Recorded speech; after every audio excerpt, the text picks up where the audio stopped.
নমস্কার বন্ধুরা, welcome my Dutta house kitchen. আজকের রেসিপি ভোলা মাছ কচু দিয়ে।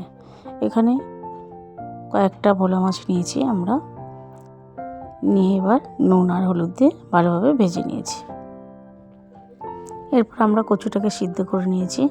এখানে পেঁয়াজ বাটা, লঙ্কা গুঁড়ো, জিরে গুঁড়ো আর হলুদ গুঁড়ো নিয়ে আমরা ফার্স্টে তেলের মধ্যে মশলাটাকে ছেড়ে দিয়েছি। এরপর আমরা ভালোভাবে মশলাটাকে কষিয়ে নেব যতক্ষণ না মশলা থেকে তেল ছাড়ছে আর কাঁচা গন্ধটা যাচ্ছে। দেখুন বন্ধুরা, ভালোভাবে আমরা মশলাটাকে কষিয়ে নিচ্ছি। কে কোথা থেকে দেখছেন আমাদের রেসিপিগুলো ভালো লাগলে অবশ্যই সাবস্ক্রাইব করবেন আর কমেন্ট, লাইক, শেয়ার করতে ভুলবেন না। এরপর আমরা দিয়ে দিলাম স্বাদ মতো লবণ। আবার ভালোভাবে আমরা মশলার সাথে মিশিয়ে নেব। আপনাদের লাইক, শেয়ার, কমেন্ট আমাদের নতুন নতুন ভিডিও করতে সাহায্য করছে। দেখুন বন্ধুরা, এরপর আমরা দিয়ে দিলাম টমেটো।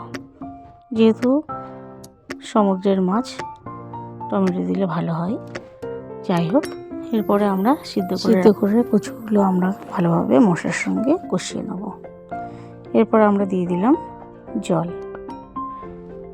কিছুটা ফুটে আসবে, তারপর আমরা দিয়ে দেব মাছ। কচু দিয়ে ভোলা মাছ খুব সুন্দর লাগে খেতে।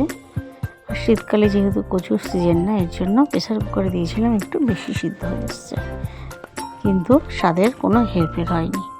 যাই হোক, এরপরে ঝোলটা ফুটে আসলে আমরা মাছগুলো দিয়ে দিয়েছি আর দিয়ে দিলাম ধনেপাতা কুচি। এরপর আমরা কিছুক্ষণ ফুটিয়ে নেব, নিয়ে আমরা নামিয়ে নেব। আমাদের রেসিপিগুলো আপনাদের অবশ্যই ভালো লাগবে, একবার ট্রাই করে দেখবেন, খুব সুন্দর হবে খেতে। এইভাবে রান্না করবেন আর খুবই ভালো লাগবে। যাই হোক, আজকের রেসিপি এই পর্যন্তই। নমস্কার, ধন্যবাদ।